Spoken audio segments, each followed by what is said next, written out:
anymore. Hello, and welcome to another episode of Potluck Podcast, episode 19. And this here is your butt hurt disclaimer. Parental and or sponsor advisory. Our goal is to offer a recovery-based podcast with a twist of humor. The expressions and opinions voiced here are those of the individual speaker and are not of the collective. Our primary purpose is to carry the message and to help others achieve sobriety. We don't feel the need to be original, but we certainly don't want to be extra crispy. Crispy! So, how you guys doing today? Oh yeah, I'm Martin. I'm an addict. Wait a minute. Oh, you're Martin. Yes, You're Martin. still Martin. My Who are name's you? Anthony. I'm a grateful, recovering alcoholic and addict. What'd he do? Yep, that's much better, Sean. Yeah. Thank you. Good morning, Wood. No. Good time. Swear to God. Who are you? I'm Sean. I'm definitely a real alcoholic, a psychopathic, and hopeless. Oh, quite right. So, how was y'all's week? Otherwise Long. known as cuckoo. Long week, yeah. I worked in 5 days, 50 hours. Wow, 10 Long. hours a day. Basically, yeah. It's Yeah, minus Monday where I woke up 2 hours late. That's the same thing. yeah, tired. You know what I mean? Tired. But it's a better quality of tired. You know what I mean? What I mean by that is it's like I'm not running the streets. I'm not up for days upon days upon days. You know what I'm saying? Or weeks and months or yeah, years. facts. You know what I mean? And it's I'm grateful to be tired from fatigue, if you will, because of work, not because I was running my body ragged. Right. You know what I mean? Right. Well, my week was pretty good. I beasted the pit. So, doing all right this week. I actually feel pretty damn good today. Slayed the beast in the pit, he said. Yes, and I feel really good today. I don't know what it is, but I've got this energetic happiness running through me. You know what I mean? And I'm doing it without drugs. So you're be-withered. We went over this. Oh. Yeah, I'm not, that's not the right word. It's definitely not the right word. He feels real blissful, but we trying to figure out why he feels that way. So that's where the word "be with it." Be-withered. I It think doesn't have to be a why. I mean, I feel like crusty or the rusty. hard work that I have been putting into it, this is God's way of giving me a blessing. Martin, be happy today. But the reason I said the why is because if I quote you correctly, you said I'm extremely happy and don't know why. Facts. But I just answered that question for myself. You did. I mean, it is that kind of a happiness. It's an inner, Yes. Yes. It's an inner peace, Yes. serenity. yes. Literally the term. Yeah. Till I found that, right, when I stopped looking for an understanding, and I found more of an understanding. You know what I mean, of myself. You know what I mean. And once that my higher power, once I was strengthened in that, is when I really began to feel blissfully happy. I'll use that word. Yeah, Thank you. absolutely. Sean? Yes, sir. Here. Yes, you are. You're definitely here. What page you on to, buddy? Well, let's touch on this. My sponsor likes to say this a lot. Information without application What page are you on? is hallucination. I'm on the mental page right now.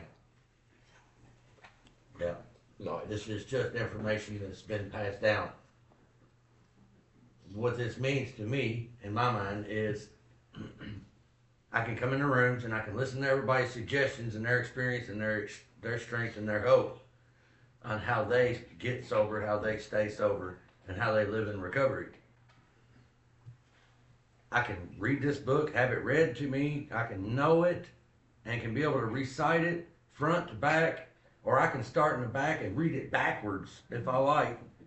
But if I don't go out in the world and apply it every day, one day at a time, that's information without application. Ooh, I got that in stereo. Is dead. Okay? So, and with that being said, we're going to read about a page and a half here. All right, what This page is in the big book, but we're going to read it out of the fat book, and we're going to start not at the beginning, okay? I because still need a page number. because I'm alcoholic, so I'm going to start at the top of page 28. That's 28. Okay. That's funny because that's the page I had marked. Mm-hmm. That's funny because that's the page right after I turned to. Mm-hmm. Funny how that works. Sometimes on the big jobs, it bees like that. Okay. Sometimes on the little ones I get too. Sometimes in the middle. Yeah. I mean, you know, we just can't do it. So, if you don't mind, I shall begin here. Okay, go ahead. Go ahead. Here was the terrible dilemma in which our friend found himself when he had the extraordinary experience which, as we have already told you, made him a free man. We, in our turn, sought the same escape with all the desperation of a drowning man. What seemed at first a flimsy reed has proved to be the loving and powerful hand of God. A new life has been given us, or, if you prefer, a design for living that really works. The distinguished American psychologist William James, in his book, Varieties of Religious Experience, indicates a multitude of ways in which men have discovered God. We have no desire to convince anyone that there is only one way by which faith can be acquired. If what we have learned and felt and seen means anything at all, it means that all of us, whatever our race, creed, or color, are the children of a living creator with whom we may form a relationship upon simple and understandable terms, as soon as we are willing and honest enough to try. Those having religious affiliations will find here nothing disturbing to their beliefs or ceremonies. There is no friction among us over such matters. We think in no concern of ours what religious bodies our members identify themselves with as individuals. This should be an entirely personal affair with which each one decides for himself in the light of past associations or his present choice. Not all of us join religious bodies, but most of us favor such memberships. In the following chapter, there appears an explanation of alcoholism as we understand it. Then a chapter addressed to the agnostic. Many who once were in this class are now among our members. Surprisingly enough, we find such convictions no great obstacle to a spiritual experience. Further on, clear-cut directions are given showing how we recovered. These are followed by more than a score of personal experiences. Each individual in the personal stories describes in his own language and from his own point of view the way he established his relationship with God. These give a fair cross-section of our membership and a clear-cut idea of what has actually happened in their lives. We hope no one will consider these self-revealing accounts in bad taste. Our hope is that many alcoholic men and women desperately in need will see these pages, and we believe that it is only by fully disclosing ourselves and our problems that they will be persuaded to say, yes, I am one of them too. I must have this thing. So I find a lot of myself in that passage, whether it was, the lack of religion, lack of spirituality, especially that last one. I am one of them too. I must have this thing. Somewhere along the lines that my mind flipped to that. Yeah. So Go ahead. I love. Okay, so we were talking about last week, the page before, and I'm saying the letter that Dr. Jung wrote, and then like I said, I read the page ahead after the study and whatnot, and it's crazy because when we were talking about the topics that we were going to discuss today, I had wrote down the surrender, but then I was sitting here thinking, and I was like, the new way to live. You know what I'm saying? So the desperation of a drowning man. Right, and then immediately after it says the desperation of a drowning man, it goes into the design for living or the new way to live. It's crazy how that went down. But so we're talking about the parts that I can find myself in. The biggest one is the drowning man. You know what I mean? I was the desperation was it was. I feel like it was like a burning man. You know what I mean? Like my ass was on fire. You know what I'm saying? And I felt like I was suffocating at the same time. You know what I mean? Mm-hmm. And it was like, if I continue to keep doing this shit, I'm gonna end up dead. You know what I mean? So that desperation, then at the very end, where it says, like you said, yes, I am one of them too. You know what I'm saying? I for so long, I wanted to not just be a part of something, but like have meaning to my life. You know what I mean? And once I figured out like I am an addict, I am an alcoholic, is when I began to discover my purpose. It gave me meaning to my life. You know what I'm saying? And like being a part of the fellowship and having family members that I've never had before. You know what I mean? It's adding purpose to it. But it took having that desperation, having that I want something different, not sure how to get it, help me. You know what I'm saying? It took that for me. It took that for me. You know what I'm saying? Because without that desperation, without that feeling of needing help, without that lonely grasp for something greater than myself, I wouldn't be where I'm at today. What you said just kind of answered my question of the day. The happiness thing. Because yeah. I know I have a purpose. Yeah. I have a great family. I have this inner peace. All that is feeding to my happiness. Yeah. All right, so I'll touch on the desperation of a drowning man. First, let me start with I learned how to swim like a fish very early. Yeah. My grandparents in Michigan my grandfather had built by hand an in-ground pool. Like dug the thing, bro, like all of it. Yeah. So every time I went up there, I mean, I swam, bro. Yeah. In the deep end. Yeah. Like I want no floaties, bro. Yeah. I ain't doing no floaties. Yeah. So, fast forward a few years later, my grandmother and my grandfather, my sister had come down to see us in North Carolina, and they were staying at a hotel. So I go to jump in the pool, and it was just a little bit deeper than I thought. I expected to jump in the pool, and it was a shallow end. Yeah. I expected to jump in the pool, and my foot hit the bottom, and I was going to kind of spring myself back up to and for some reason that didn't happen. I gulped water. Yeah. I don't know if anybody's ever been in the water and took on water. Yeah. That's a sinking ship. Yeah. You lost all buoyancy. Yeah. Your lungs are afloaty. Right. All right. Once you get water inside of them, down is the only way. Yeah. I mean, it's a struggle from there on out. Yeah. So, as I'm coming up and out of the water, back under the water and out of the water, I see this guy playing with his kids, and I reached and I touched him. I seen him turn around, look at me, and I went back under the water. And when I come back up out of the water, he turned his back on me, bro. Yeah. Continued to play with his kids. I was drowning. Yeah. I know what the desperation of a drowning man is as a child. Yeah. And I knew how to swim. Right. Bro, my grandmama picked me up by the top of my hair and picked me up out the pool. Yeah. Set me out the pool. Yeah. What are you doing? You know how to swim. She's like, I'm like, oh, I don't know. You know what I'm saying?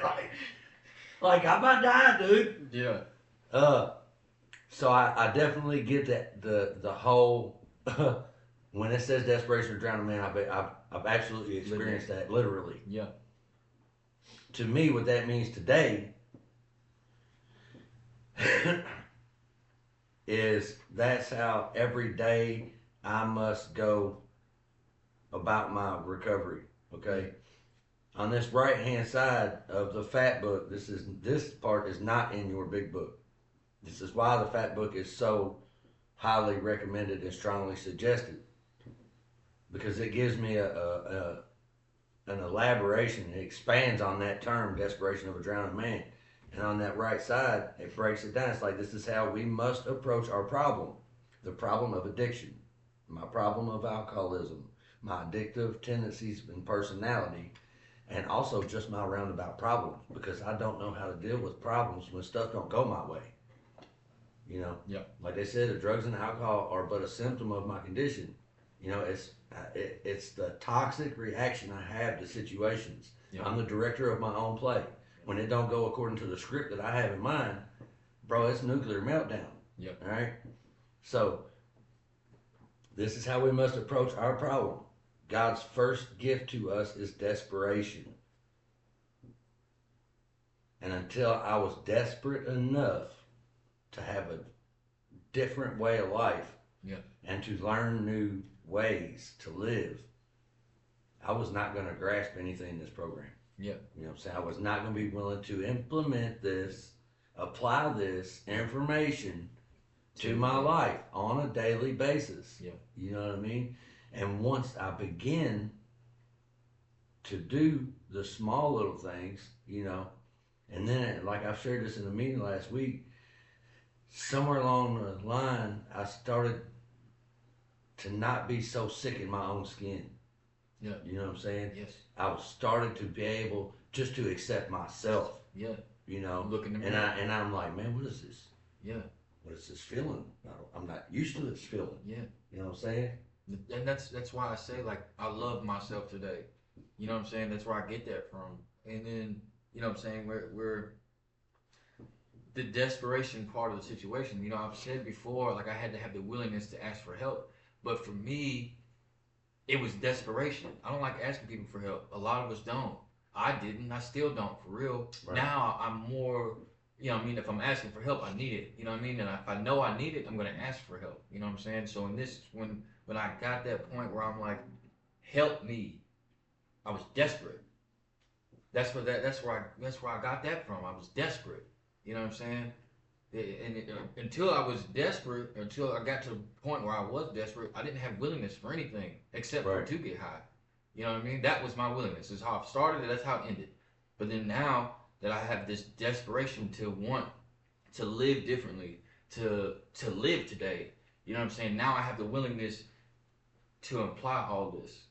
Now I have the willingness to continue to pass what I've gotten onto someone else. That want, you know what I mean? That desperation for me turned into a want and a need for recovery. You know what I'm saying? For me to want to live and need to live. You know what I mean? All right. So, and then as I go on down that page that we read,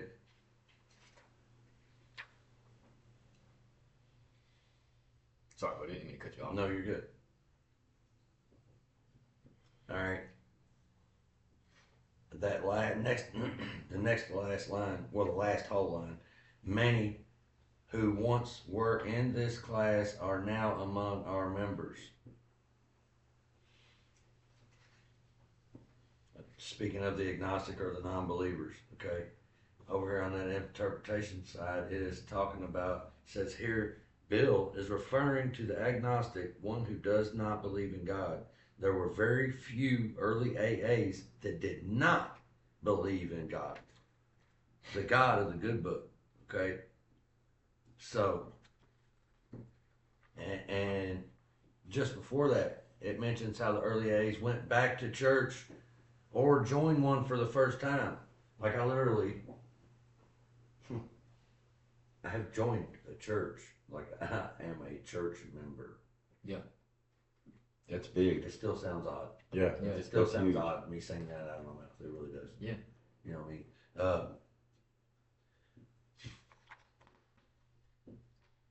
And I think I was all three. I don't know if that's possible. I was agnostic, atheist, and whatever the other is. And I was anti. Yeah. I was anti. All that. Yeah. That's why I said it's huge. See, that's you know, I think we talked about this before. Pretty sure it was the episode that my sponsor was here. That was the reason why I asked him to be my sponsor to begin with. When I met him, he was an atheist. As a matter of fact, he was in the temple, worshiped the devil, did not worship anything, didn't want anything to do with God, didn't even know who it was. And then when I met him, I didn't know this before I met him, but like when I met him, you couldn't tell. prayed, talked about prayer, you know what I'm saying, meditated, you know what I'm saying. He's the one that taught me how to pray, Mm-hmm. you know what I mean? And after getting to know him and after talking to him, he was like, I didn't believe in God. I did the exact opposite of that. You know what I mean? And it was like, at one point in time, no, I mean, I wasn't in the temple, but at one point in time, like, I didn't, at first I didn't believe in him. Then I was mad at him. And then because I didn't have no proof, I wasn't sure if he was real, if he wasn't, Right. or, you know what I'm saying, what it was. So, coming from someone who didn't believe in him and worshiped the devil, like, he taught me, like I said, how to pray, how to strengthen my contact with him. And then once I figured out how to pray for myself, I mean, everyone prays differently. Once I figured out how to pray for myself, and I realized that the prayers that I was praying were being answered, that was proof enough for me. Right. You know what I'm saying? Right. That's all It I need. definitely made a believer Yes. out of a non-believer. Yes. Right here. Yeah. Not I only can't a say that I non-believer- wasn't a believer, but when I started paying attention, Mhm. I could see the prayers being answered. My prayers have always been answered. Yeah. I know that now, but I didn't then because Right. I wasn't paying attention. You Right. know, I would pray and then just go on. Right. But now I pray and I pay attention, and meditation does help. Yeah. And you can see the power of prayer working. Yeah. You know what I mean? See, like, Absolutely. so, you know, when my grandfather died, I'll just give you an example. You know, after my grandfather died, it was, you know, if God was real, why would he take my grandfather? You know what I'm saying? And then when I was a kid, my grandmother's father passed away, you know, and I was like, well, if he was real, why would he take him? You know what I mean? I understood the point of, you know, life and death, but like, I didn't understand, you know what I mean? And then after my grandfather died in 2016, I was angry. I mean, I was always angry, but I was exceptionally angry at God because why would you take him from me?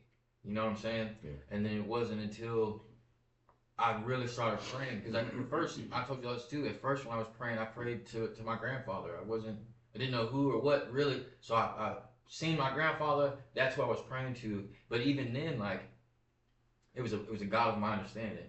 You know what I mean? I know he's not God, obviously. You know what I mean? But it worked for me. Mhm. And then as time went through, my perception of not only what I was praying to, who I was praying to began to change. You know what I'm saying? And now I have formulated who God is to me and, you know, my Savior. You know what I mean? My adverb would have been like to where you were angry. I was lost. Yeah. Oh yeah, that was a big Yeah. part of it too. But anger is a big part of my story because from a very, very young age, anger is the most of emotions that I felt. I was always angry at everything. You know what I'm saying? Like I said, it was from my mom. It was everyone else but me. You know what I'm saying? Yeah. Like, and then growing up and like being raised with my grandparents, but my mom had my sister.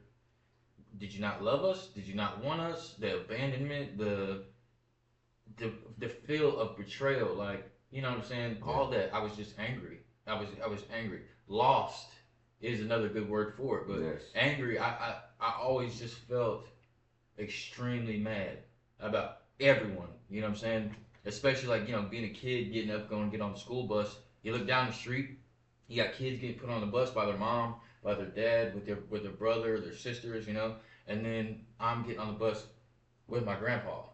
You know what I'm saying? Like, and then like, of course, you get on the bus. You know, kids are assholes. You know what I'm saying? So it's, you know, you're getting put on the bus by your grandparents. Your mom didn't love you. You know what I mean? Like all that. Like I heard all that growing up. You know what I'm saying? And that fed into why I hated going to school. It fed into why I was angry. Like, you know what I'm saying? Not giving an excuse, but for so long of my life, honestly, up until about 2 years ago, I stayed that way. I stayed that way. You know what I mean? Lost in my own mind and then in the hatred of people. Right. You know what I'm saying?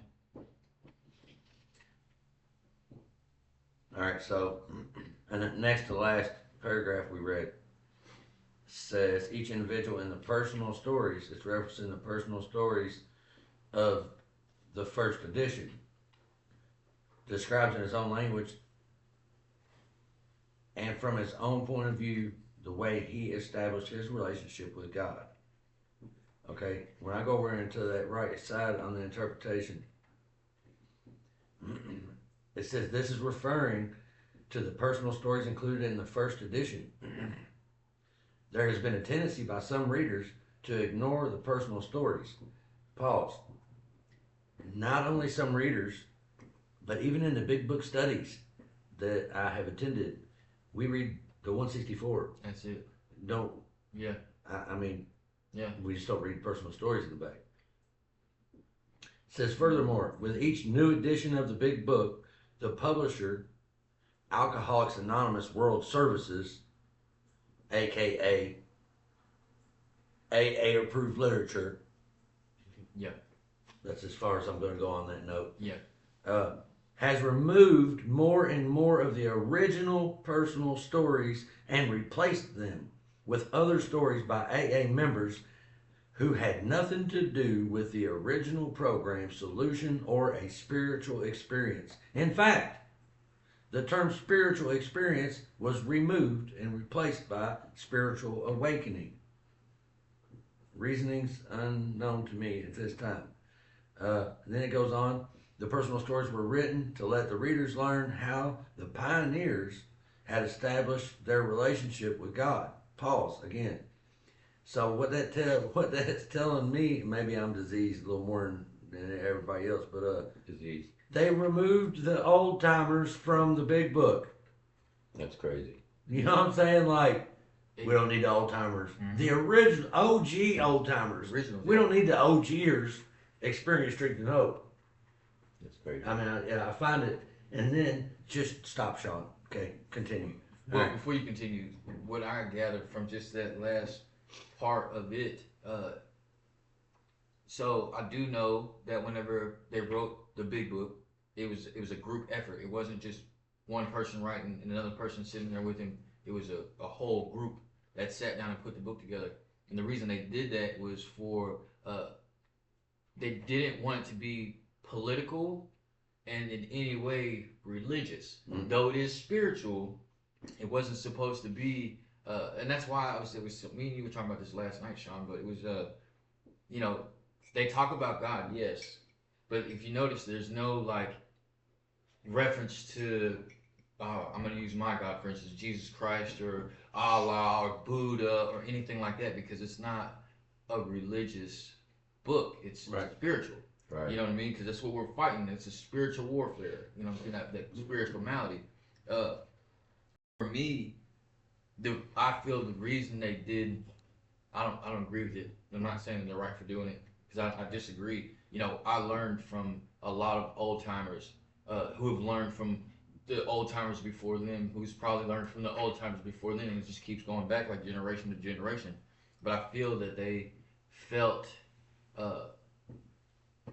they was, I don't really know. I don't know. This is my speculation that it was more religious based off of what they were saying. Even though, like, it's just my experience, my strength, my hope. This is how I came in contact with God. You know what I'm saying? And I don't agree with it. I feel like they should have kept it the way it is. And like I was telling Sean, there's a meeting. I'm not sure if it's once a year or if it's once every 3 or 4 years. I think it might be once every 3 years. But they have a meeting at the AA World Services where they vote if they think something needs to be removed from the book or if something wants to be added to the book, you know, things like that. And I've never agreed with that. That's, for me, that's what kept me from the Bible. Right, because the OGs, the old timers, they've been through trial and error. They know. Yeah, they know. You know what I mean? And we can definitely learn off of their experiences, most definitely. Yeah. Because I know I have just by listening to them. You know. Yeah. So it goes on to say the stories were the proof that the big book instructions and program worked, while also demonstrating how they worked in the lives of the individuals who wrote the stories. You can find 3 of the original 29 stories in the back of this book, which is the fat book again. An additional 20 of the original 29 personal stories can be found online at fatbook.org. We suggest taking the time to read them all. So, I want to read this section that I read.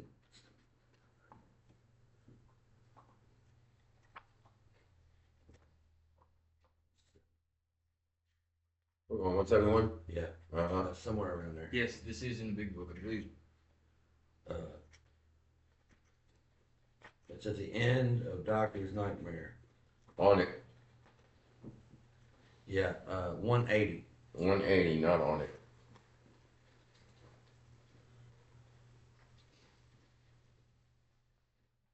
On it. All right. All right.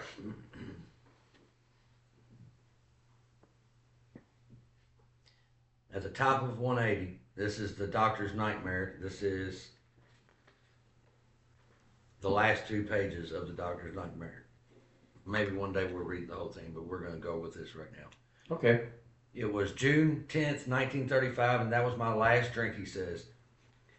As I write, nearly 4 years have passed. The question, which might naturally come into your mind, would be, what did that man do or say that was different from what others had done or said? It must be remembered that I had read a great deal and talked to everyone who knew, or thought they knew, anything about the subject of alcoholism. This man was a man who had experienced many years of frightful drinking, who had had most all the drunkard's experience known to man, but who had been cured by the very means I had been trying to employ, that is to say, the spiritual approach.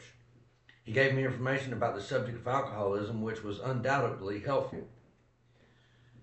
Of far more importance was the fact that he was the first living human with whom I had ever talked who knew what he was talking about in regard to alcoholism from actual experience. In other words, he talked my language. He knew all the answers, and certainly not because he had picked them up in his reading.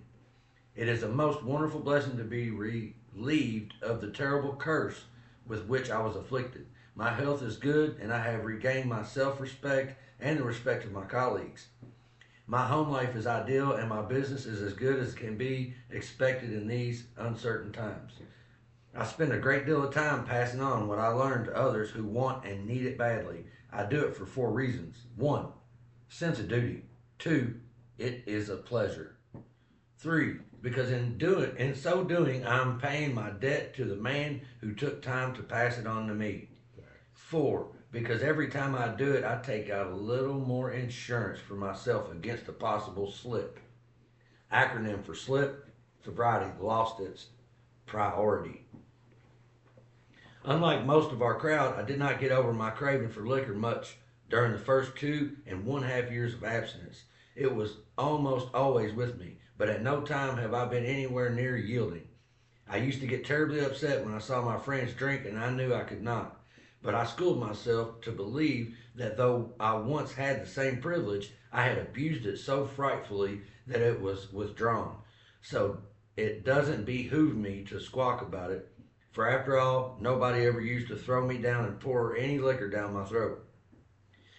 If you think you are an atheist, an agnostic, a skeptic, or have any other form of intellectual pride which keeps you from accepting what is in this book, I'll feel sorry for you. If you still think you are strong enough to beat the game alone, that is your affair. But if you really and truly want to quit drinking liquor for good and all, and sincerely feel that you must have some help, we know that we have an answer for you, and it never fails if you go about it with 1/2 the zeal you have been in the habit of showing when getting another drink. Your Heavenly Father will never let you down. I mean, boom.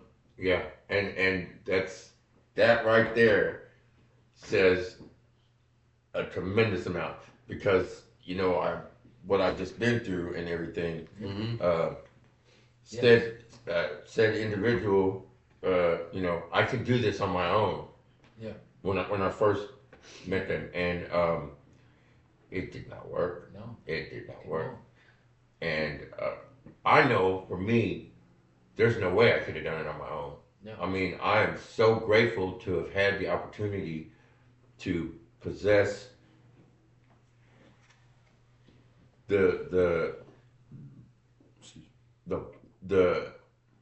like to be able to surrender to the program and to the process that's involved in this. I trusted the process, and it has done. I mean, all this is answering the question that we started with: why I'm so freaking happy. Yeah. You know what I mean? I mean, it just, man, it's exciting. Yeah. It really is. So I'd like to point this out. Point that out, Okay. Anthony.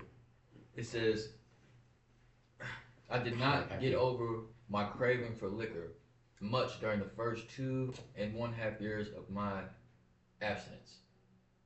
So I like to point it out that he did not say of my sobriety. Do you remember? I can't remember what episode we were talking, but I was talking about, for me, the difference between sobriety and recovery. You know what I'm saying? To me, sobriety is just the first step into recovery. Here, he's saying that he wasn't in sobriety, he was just dry. Just abstinent. He just didn't have any liquor because it wasn't putting no effort to change this person. You know what I'm saying? It was just, I just didn't have a drink for 2 years or for 2.5 years. I just didn't have a drink. You know what I mean? For me, I didn't really consider myself to be in recovery until I started to attempt to make a change on who I was without the drugs. You see what I'm saying? Right. So that right there stuck out with me the most because I feel like he's saying the same thing that I was saying then, and I stand by that. I keep saying it. And then that's where another thing comes into my mind anyway, the new way to live. You know what I'm saying? Sometimes being sober and just being sober isn't enough. Right. You The know hows and the whys and the, all that. Yeah. You know what I'm saying? It's not enough. So for me, like a part of that new way to live is the happiness. Yeah. The joy, you know what I'm saying, helping someone else, but peace. Yeah. You know what I'm saying? Without this book, without the big book, without the 12 steps, without my sponsor, without my family, without, you know what I'm saying, I wouldn't have any of this. Without God, I wouldn't have any of this. Right. You know what I'm saying? And I feel like because I took forth the steps to not just be abstinent from the drugs or from the alcohol, I have found great peace. You know what I mean? Yeah. Right.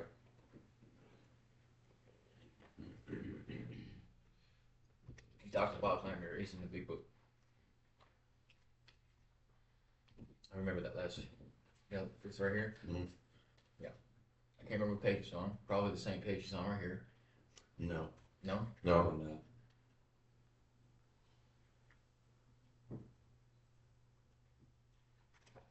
That brought me back to where we was reading at the religious bodies.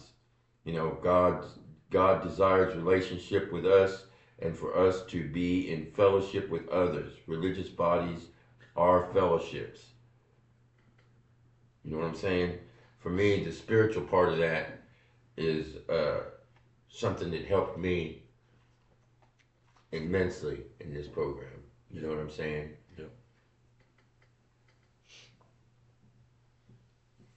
I love you guys. I tell you what, I really Yeah, do. I love you too, buddy. So I think the happiness that Martin speaks of, that he feels Yeah. at the moment, Right. prior to the podcast, what we were discussing, Yeah. it's the byproduct of surrendering to the program. Yeah. Which is the next topic that we had in order. Yeah. Wow. Happiness and surrender. Okay, it's and to sum it up, happy, joyous, and free. Yeah. That's the experience of the happy, joyous, and free. Blissful. Yes, or be withered. It's not bewildered. Why, man? God, you're gonna have these people looking up the word bewildered and calling me old all week. No, that's just no. I ain't got me time. You know, okay, so just on the, I'm gonna reiterate this part that I've said this before too. What I love so much about the big book, the fat book, the program, the 12 steps, it's not religious based. So I was saying this earlier. It's spiritual. And for those of you that don't know the difference between the two, spirituality or being spiritual is a personal contact with your higher power. That is the literal definition. I'm going to read it to you. And I've looked this up before. This is how I know this. The difference. as he's typing, I just want to say God bless each and every one of y'all. We really appreciate y'all. I can't wipe this grin off my face, Sean. Okay. All right, go ahead. The definition between spirituality and religion or religious. Okay. Religion is typically an organized communal system of beliefs, rituals, and rules around a higher power, while spirituality is a personal, inner quest for meaning, connection, and purpose, focusing on the soul or spirit. Facts. Religion provides external structure, like it says in little Quotation. brackets, yeah, dogma or community. Whereas spirituality is about internal experience, meditation, personal growth, though they can overlap with one person being religious but not spiritual, or spiritual but not being religious, or both. That's what I love about this program, because it's not saying that you have to be a Christian. It's not saying that you have to be a Muslim. It's not saying that you have to be any of those things. It's just saying to grow your spirituality, to grow your contact with a God that you understand. Yeah. That's what I love about this program, because like we were just talking about, I didn't know who that was or what that was. And then as I started to work on myself and as I started to pray, I realized who he was to me. You know what I mean? And that's all that matters. You know, we talked about that one day. It doesn't matter who goes to a meeting. You know what I'm saying? I'm going for me. I go to this meeting for me. It doesn't matter who's going to church, because I don't go to the church for everyone else at this church. I'm going to church for me to strengthen my contact with my God. You know what I'm saying? And that's what I love about this program, because it is individualized as it is a community as well. You know what I'm saying? Yep. That's the big part to me. Plus, we're all the same. So I seen this thing, What'd you see? and it's basically the same conversation I had with somebody that had come into the rooms, and he had a heated exchange with another individual out on the front porch, you know, and he gets, you know, he's quite beside himself, you know, and he's talking with me about it, and he's like, "Ooh, you know, where is the, I forget the term he used, compassion or empathy or whatever it may have been. Where's the understanding? Where's all that, you know?"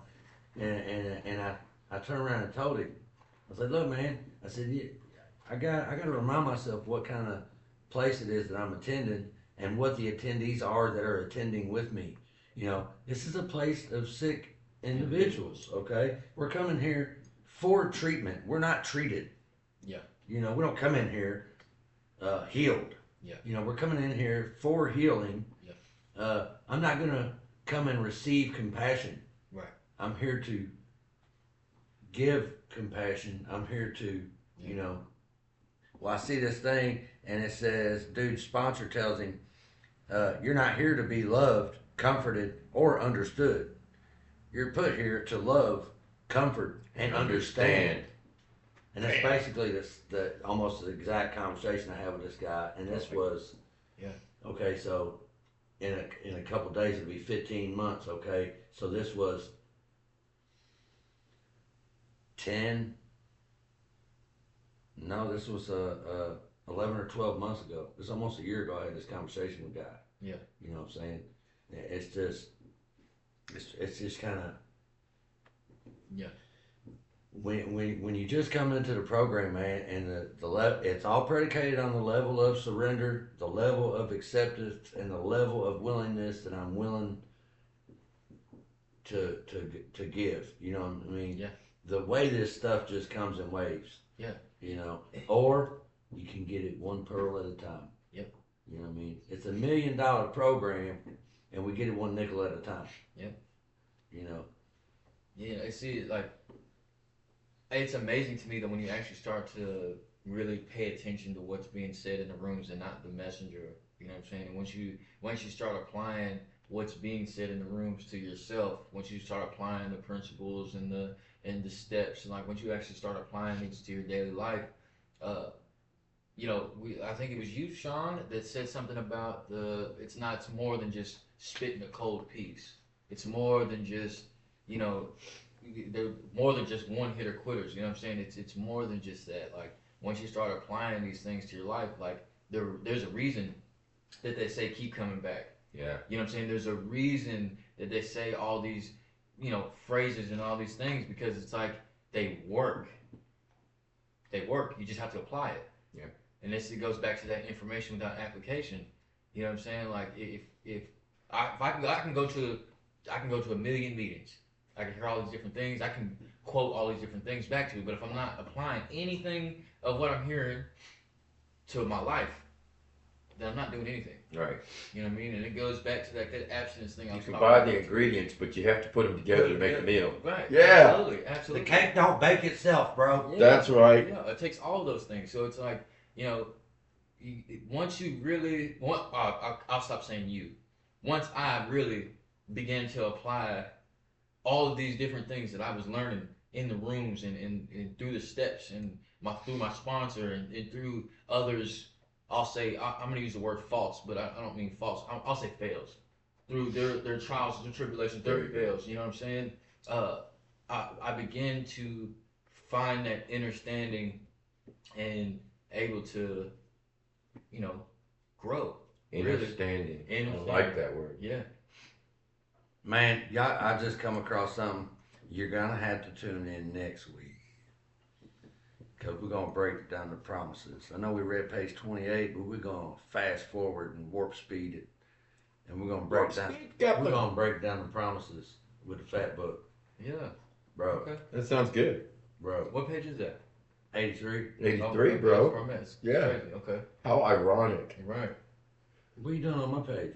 Well, he was following He's you. following You you. would turn to Okay. page 83 and he watched you. Oh, Paying attention. so you're Yeah. spying on me. Yeah. No. I spy something All right. in my eye. So, y'all got anything else on that? No, but I thought it was very helpful. Yep. It actually answered some questions for me today. Yeah, I seen a lot of the more I get in the book, man. Look, I love the book. Yo, isn't it kind of neat though that each day that we're going through a certain something that it works out that we happen to like be in that department? You know what I mean? Yeah. Well, the And- more and- you seek, the more you'll find. Right. So I mean, it's my higher power working on me, boy. Yeah, absolutely. Yeah. What a great day today is. Wow. I love you guys. I was able to, do my hair last night. I did it myself. Did you? I did. Yeah, they're lovely locks. Yeah. But they were, you know what I mean? But the point I'm getting at is like I actually took the time to do it. You know what I mean? Self-care. Self-care. Yeah. It's How long did that important. take you? So I started at like 3:00 and then I didn't do my last one until right before the meeting. And Yeah, it I'm was- going to be honest with you, bro. I'm just whacking that off. That is too much self-care. and that's- Well, I mean, I'm sure he probably did a little bit, did something else, did a little bit. Oh, Yeah. there's a little bit of TV in between. Yeah. I heard him. I heard his hands crying last night. They were crying? Oh, yes. But self-care situation you're talking about, it is important. When I was in the madness, I didn't really self-care at all. You know what I mean? I didn't. Shower, that was questionable. Shaving, you know what I mean? Sitting outside and just listening to the birds, or you know what I'm saying, sitting outside watching the sun go up or go down. You know what I mean? That wasn't anything in my agenda. Mhm. You know what I mean? But today, like I find out, like I do little things that you wouldn't even think to be self-care, like listening to music. It's meditation. It's all self-care. All of it is. It's the things that you find joyful. You know what I mean? That brings you, whether it be your mental. You know what I'm saying? It brings your mental to a good point, a good standpoint. But for me, like the self-care is extremely important. You know what I mean? Without that, like I feel like my mental wouldn't be where it is today. My mental has gotten way stronger. Today, Are you saying you're more mental? I'm saying, let me explain, Sean. What's that coffee come up my nose? Wait, you're supposed to put down. I know it. I know it. So yeah, threw me off there for a second. Mental. Yes, my mental. Not I'm mental, but my mental. Man, I had a point I was getting ready to make. Period. Yeah, man. Clock it. It just came through and left again. You said But, your mental.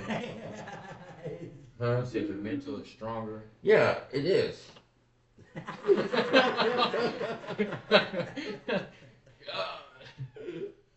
Oh.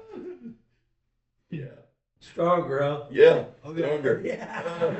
I don't know now, because the way you put that, man, I love you guys. But, yeah. Man. I mean, And that didn't hurt. Yeah, that's So just to piggyback off, my Piggyback. I was actually flipping to this. I probably can't find the page anymore, but I was just reading it, and it was like from the letters to the wives, and it's like a list of I guess things that your spouse, like as a spouse, you shouldn't be angry and you shouldn't do these things. And as I'm reading this, I'm like, okay, I don't get angry no more. I don't do this like I anymore. You know what I mean? I've changed the way I do this. You know what I'm saying? And I realized that like my mental state is a big part. It's not the reason, but it is a big part of the reason, like I told you earlier, I'm not angry anymore. You know what I mean?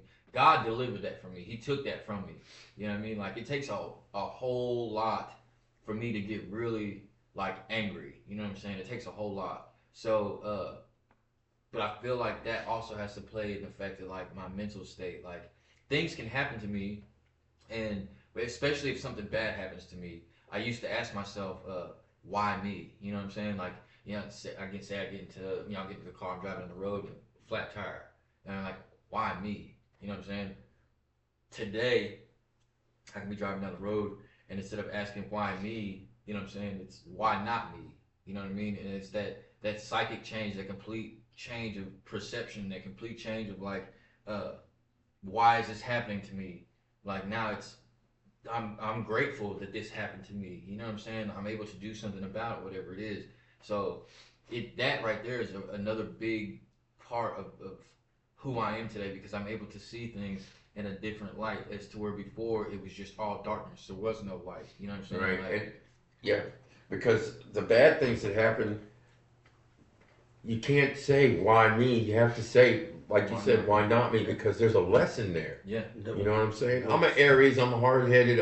I'm stubborn. So for me, it takes a lot of, Experience. all right, fine, I'll show you this way. You know what I mean? And then after praying and meditating on it, I see the lesson that's there. Yes. Yes. That I would not have seen before. You know what I'm saying? So the better question to ask, I just feel like for me, it's not why not me, it's what is the lesson? What is it I should be learning from this? Instead of why, it's a different question altogether. Yeah. It's what. And once that can flip the perception, Yeah. and that allows me to receive, Yeah. versus, Right. trying to the woe me, woe is me, you know what I'm saying? Like, cause there, like Mar said, there's lessons in everything. And once I, look at it as the lesson, something I'm trying to learn, versus some kind of punishment because, I did something or didn't do something, you know what I mean? When I get a flat tire, I'm being delayed.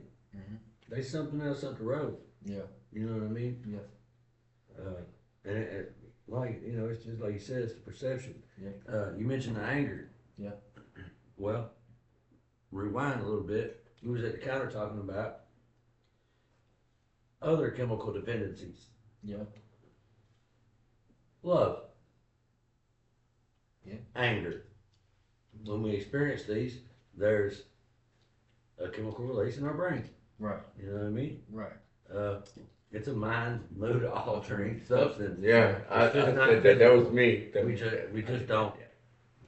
It's already there. Yeah. You know what I'm saying? But there's some things we go through and experience Yeah. trigger these. Right. You know what I mean? This is why they suggest we don't get in relationships in the first year of recovery. We start learning ourselves without substances. Yeah. You know what I mean? I also was very angry as a kid. You know, somewhere around the fourth grade. You were a kid in the fourth grade? Somewhere around the fourth grade, I finally let that out. I got in fights every day, if not every other day. You know what I mean? I'm not sure what happened around that time, but Yeah. a lot of moving. Yeah. A lot of moving. You know, a lot of new schools. A lot of picking on and what you call it, Bullying? filling me out. Oh. You know what I mean? Like, Yeah. you know, push me. See, Yeah. well, this evolves to.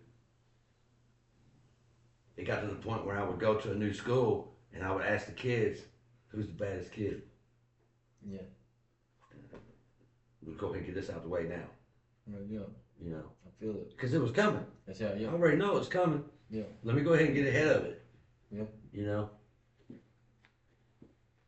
And I got the short end of the stick quite a few times. Yeah. But it didn't matter if I got the short end of the stick or nobody wins a fight, but I got the less of the worst end. You know what I mean? You know what I'm saying? There was a certain satisfaction. It didn't matter if I did get whooped or bad. Right. You know what I mean? There was a certain sense of not freedom, but passage. You know what I mean? Relief, maybe? Passage. Passage. Yeah. Yeah, because a lot of the kids just. Yeah. And I'm talking about grades above. Yeah. I was in the third, fourth grade and picking fights with the sixth graders. I mean, these dudes got mustaches. Yeah. I mean, like, I'm for real. You know, but there was nobody in my grade. Yeah. Trying to, after that, you know what I'm saying? Certainly not calling myself no kind of tough guy or anything. It was a survival instinct. instinct. Yeah. You know what I'm saying? Yes. I mean, Up until so I'm gonna just paint a picture for you. When I was 2 years old, I was wearing glasses that were probably about as thick as this cup right here, real thick glasses. just to make it for the viewers, I can't see through this cup. Yeah, it's Thick. they were thick. They were there. Well, I mean, if you look through the top part there, you could kind of see light. So my dad has a picture of me in these glasses. I think I was like 4 at this point. Shout out to Pops. Yes. What up? So. Oh, gee. So at a very young age, bullied.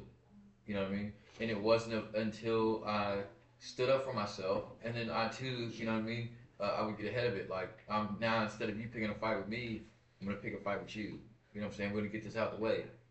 It wasn't every other day or anything like that, but it was enough that I hated going to school. Hated it. Every time I get on the school bus or every time I get to school, I always get into it with someone. You know what I'm saying? Finally, when I started standing up for myself was when they stopped, and I realized that. Once I stood up for myself, all these people that picked on me, all these people that bullied me, stopped.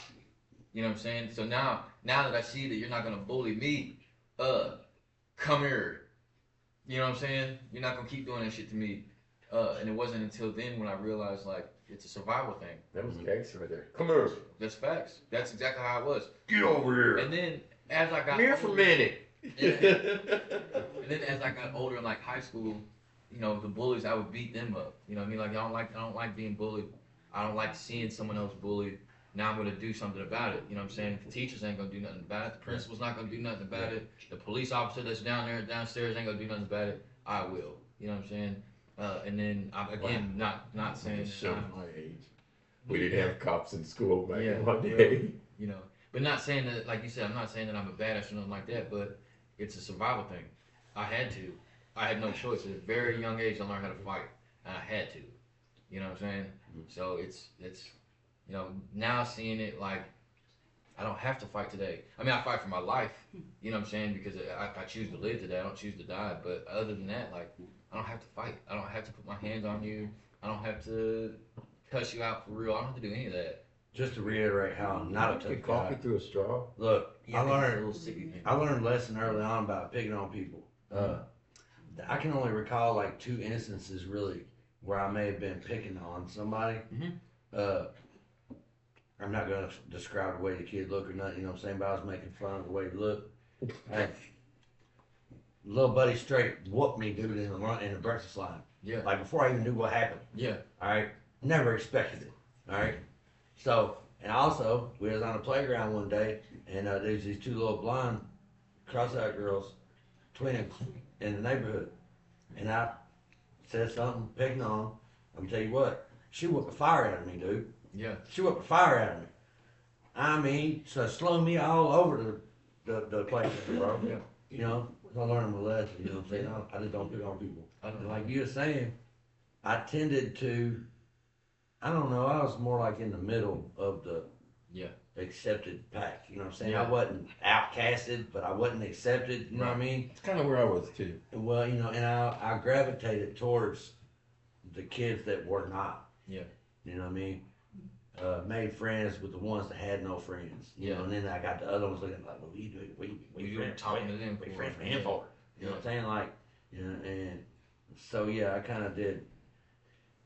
I was that bullied one, you know what I'm saying? So Yeah. I seen it, and like I said, you know, I did not. Don't like that. No, I bro. don't like that. And you know, when I got into high school, once they realized I had whatever, I had something that they wanted. You know what I mean? I was friends with everybody. You know what I mean? And I'll take that back. I wasn't friends with everyone. I was acquainted with everybody. Like you know how in high school, especially when you go like there's different sections for different It's people. just kind of go there. You got your heads, your preps, your jocks, and All your that. yeah. So, I had people in each one of those. in every one of them. Yeah. So there was always a group of people, you know what I mean, that would be like, yo, come sit with me, or like, you know what I'm saying. But it ultimately stemmed off the back that I had, whether it be, you know, the party location, or whether it be something that I had something that these people wanted. You know what I'm saying? And it's crazy to me that through all of that right there, like as I got into high school, I had to start fighting less. You know what I'm saying? Because I had whatever it is they wanted. You know what I'm saying? And then after that, like it just continued on until it developed to where I am now. Like I still don't like seeing people bullied. I actually hate it.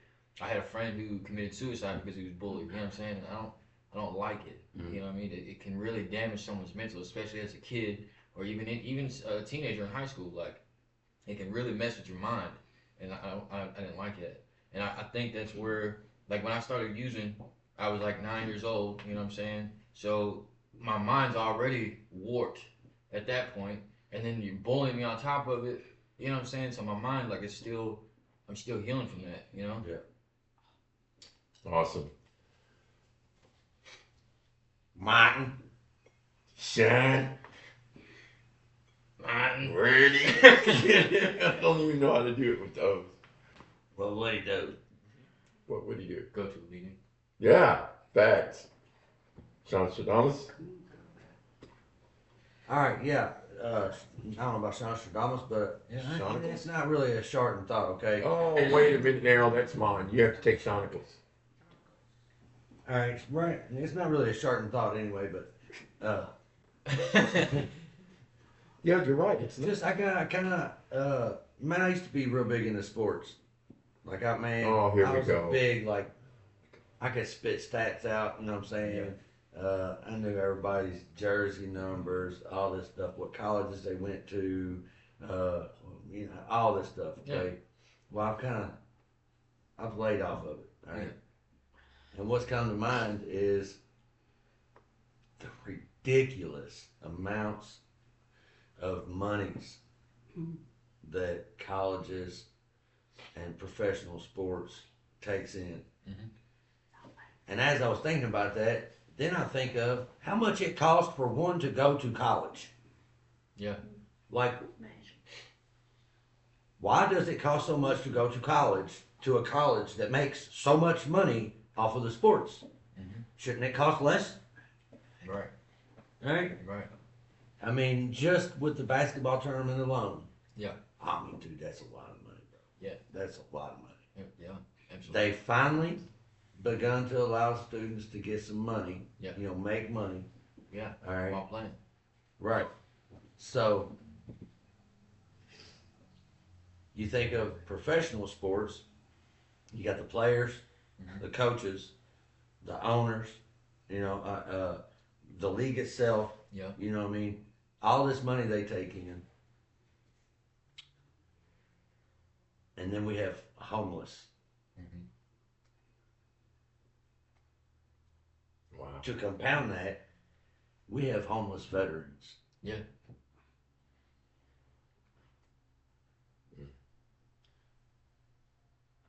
And I don't know that it would fix world problems, Right. but if there was some sort of sports tax. Yeah. Yeah. Not, because, you know, you got, okay, let's go back to the college players to get paid. Right. Well, it's only the ones that are good enough. Yeah. To get this endorsements or to be notable enough. Yeah. To get any jersey sales, to get, I mean, right? I'm not completely Right. sure how that compensation Yeah. works in college. Right. But the volleyball players aren't getting paid much in college. Right. Okay? So, you take all this excess money from the colleges or the pros, you know what I mean? Some kind of, you know, certainly the owners should get hit harder. You know what I'm saying? The leagues should get hit harder. NBA, NFL, MLB, Yeah. you know what I'm saying? NCAA. Right. Right. Then trickle down effect to the players that do make all the money. You know what I'm saying? To lower the tuition to colleges. You know. Yeah. To get the dude. We shouldn't have the homeless epidemic that we have. Yeah. That's facts. We definitely shouldn't have the homeless veteran epidemic that we have. Yeah. Yeah. I agree with that. I mean, it not much infuriates me nowadays, but that really, Yeah. it really chafes my biscuits. Yeah. Especially around this time Like, of year. real. Really chaps my ass. Every time of the year. There's no one time of year where it don't get me any more than the other. Yeah. Okay, because the Super Bowl commercials, Oh my God, yeah. I mean, the money they charge for this stuff. Yeah. And Just the commercials. okay, You know? let's just take the homeless out of the equation for a minute. What about the education system? Yeah. You got teachers that refuse to go to work because they don't make enough money. Why is this even in, Situation. Why is right? That? Yeah. Not to mention the government, the way the everything is taxed and the money that goes into all this stuff, and it's like nothing is ever done. Yeah. When it is done, it's always done. Yeah. You know, we got construction on the roads that goes on it's been going on for 20 years on the same road. You know what I mean? Yeah. The next spot. They open the gates That's and a there's fact. potholes everywhere. Yeah. You know, hey, what is going on? You know, but man, that just seems like that. Even just the college thing alone, with the size the tuition is and the money they take in for the sports, that don't equate. Yeah. That's something that's definitely fishy there. Yeah. You know what I mean? I certainly don't think the government needs to intervene. Right. Because, well, we know how that goes. Yeah. And certainly not trying to make anything political here. Right. But there's just a lot of money being I agree. illocated money. Yeah. Yeah. Gratefuls? Go ahead, Mark. Oh man, he just cut that off. Yeah. Well, I mean, we're not. Show's a wrap. Yeah, we're Dip that right in the blood. So, With the needle pulling thread. and I actually can, so You can. I can. Can't you know how to use a sewing machine? I can't say because I Never. haven't, but I'm I gonna can say sew no. by hand, I'm- and I think I would do a pretty damn good job at it. Yeah. Yeah. Yeah. Yeah. You can sew your hand. No, sew by hand. Oh. Without a machine. Yeah. My grandfather taught me how to sew. Yeah. I do all that. I'm using the sewing machine. So Are you I'm talking great. about the wheel? You know what, The- Sean? Don't they? No, I'm not even gonna go there because Don't ya? yeah, yeah, the wheel. I forget what it's called. Thanks for that, I Sean. figured, you know, with you being Yeah, I know what you're thinking, Sean, and so grateful. I am grateful for humor today. Yeah, I am absolutely. grateful for humor. Grateful, of course, for my higher power, who I choose to call God. Really grateful for you guys, for my family, for the fellowship, for this program. Um, Grateful for understanding and patience. Anthony? Woody? Good morning, No. Wood. Too late. today I'm grateful for my higher power, for working on myself to be a better me, a better version of me, being able to give away to someone that needs it, as someone did for me. You know what I mean? But to help that other person or whatever situation it is. I'm grateful for this podcast, for you all, for my family, in the rooms and outside, and also I'm grateful that I'm not still in my addiction. You know what I'm saying? I'm grateful that I'm not going through it like that. You know what I'm saying? That was a terrible time for me. And I'm grateful that I made it through that. You know what I'm saying? I do. Yeah. Shane. Oh, I'm grateful to have people in my life today to show me what to do and what not to do. I duly note both of them. Put your What phones was on that? silent. If your phone rings in the podcast, please put it on speaker and share it with the group. Wow. There's that. Sean, keep going. Oh yeah, I'm back to where was I? Grateful for the great- people that. Grape juice. People No, that show you- grateful. Grateful. Yes. Yeah. Full of grateful. Grape juice is good, but I'm not big on grapefruit. Oh yeah. Okay. I've heard it through the grapevine. I'm wrong. No. I'll think of American You know Pie. I'm grateful for Can you elders and old skin. What? I was thinking of American Pie when you said I grapefruit. apologize. I'm bewildered. Oh my God. Yeah, that's a good one. No, it's not, Anthony. I think it's predicated whenever he said. Yeah, predicated. Good word. Yeah. Go ahead. Predecessor. Predicates. Ooh, you and this age thing.